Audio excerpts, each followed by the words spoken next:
Hi everybody, and thanks so much for the lovely messages I've received from me completing that macros video for you all in Caroline's community. I'm really touched and excited to bring you some more info this week.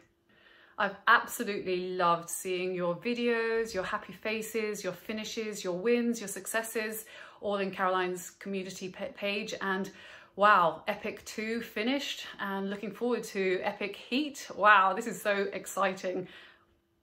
So based on all the comments and questions that I've received over the last few days, I'm actually going to pick the topic to myth bust on intuitive eating. My myth is, it is easy to be an intuitive eater, you just have to eat perfect all the time. Well, certainly that is something that we need to explore in more detail. There are so many different factors involved in intuitive eating. It is not just as simple as that. So the first thing I want to kind of go into is about your background with your weight history. Have you been someone who's dieted quite a bit? Have you lost lots of weight? Have you gained weight from that? Have you been yo-yoing through the last number of years? That really impacts on your set point. We all have a natural set point, and if we're not maintaining that for quite some time, then that really can be very difficult to get a baseline for your intuitive eating. What I recommend with regards to getting a set weight where you want to be starting at, you need to be thinking about remaining at a weight that is comfortable for you for at least a minimum of 2 to 3 months. Once you've achieved that, you want to start assessing yourself in more detail. And I don't mean just counting macros or looking at your calorie in, calorie out. That is not often enough. What you want to be doing is, first of all, getting a food diary together. And that can take quite some time, but it's going to be a really detailed food diary, and you're going to be looking at a lot more than just what you're putting into your mouth. You want to be tracking things like your sleep. So are you getting deep restorative sleep? Are you going to bed at a good time? Are you actually waking up refreshed? These are all really important things to document. Your fluid intake is really important, and we touched on a bit of fluid questions over the last few days, and it's trying to work out, are you drinking enough? Are you actually using fluids to stop your feelings of hunger and appetite, which can also then be a problem when you're trying to be an intuitive eater? Fluids also can be a problem if you are drinking the higher calorie food drinks like let's say lattes or milkshakes or protein drinks that you might not be needing, and they can switch off your ability to assess your hunger as well. What are you doing to address your hunger if it's happening? Again, we can really ignore hunger signals. Certainly if we're not prepared in the morning and we're not eating correctly for our day. You might be doing a big workout with Caroline at early time before you're going off to work. If you haven't fueled yourself, whether it's a little snack beforehand or a meal afterwards, then you might start to feel really hungry. And hungry can bring on all sorts of symptoms: stress, anxiety, hangry. We can all be hangry, where that's the hunger, anxiety and angry rolled into one. So really do, again, document that. If it's happening, what is happening? What are you addressing? Are you addressing it, or are you ignoring it? You may be experiencing problems with your bowels. Many people have GI problems and they have not dealt with them at all. They ignore them, and you may be experiencing discomfort, maybe severe pain, reflux, heartburn, even things like diarrhea, constipation can be a problem.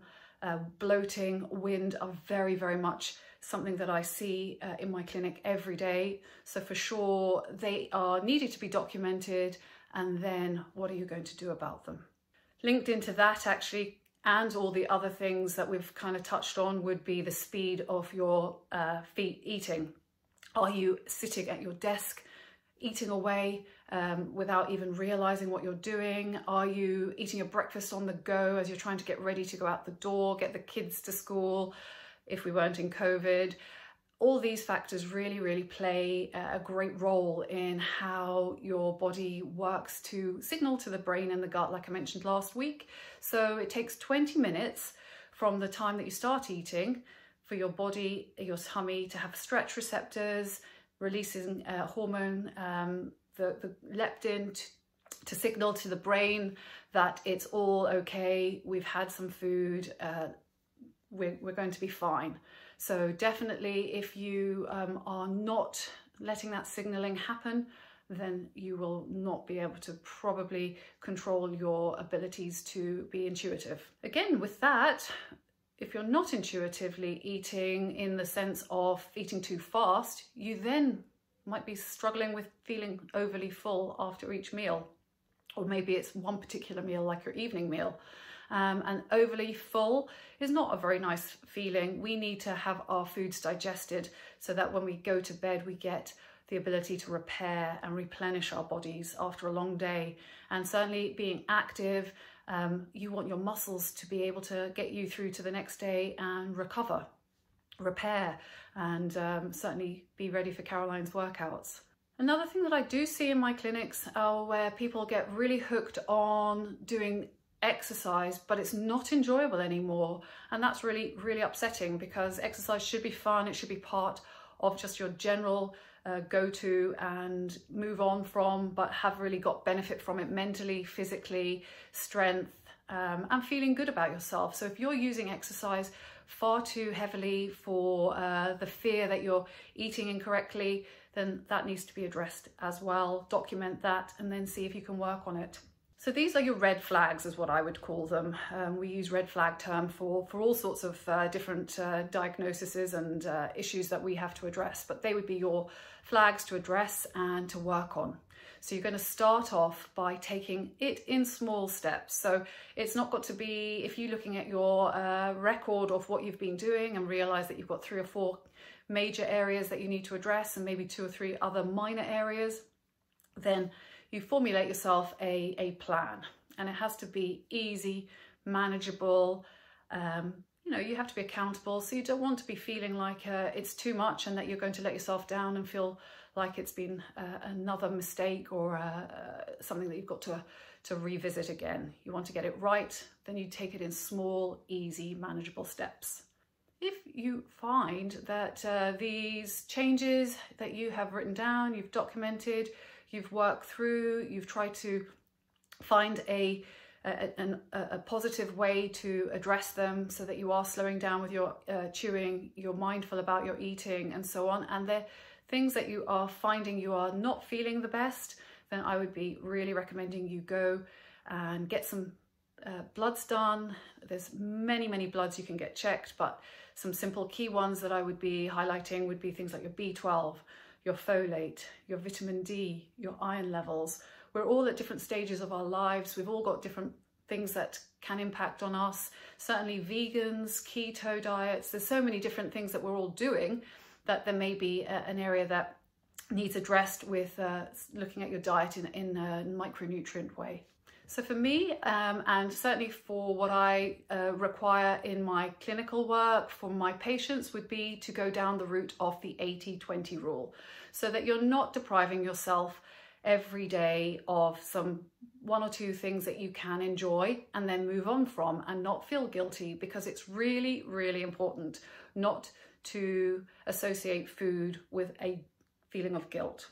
It may take you a while to get away from that, and you might not believe in yourself, but actually it is doable if you've got the baseline correct. So get all those things in place, and that's really important then to work on the next part of your plan.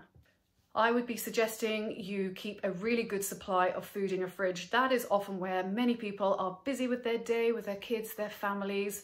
All sorts of things can really derail them. And if you go home and you look in that fridge and there's nothing there, well then it's so easy to then get a takeaway or pick something that's really not nourishing for you. So for sure, if you can, make a priority to have these foods in your fridge and know actually what you like, enjoy, and what you want to do with them.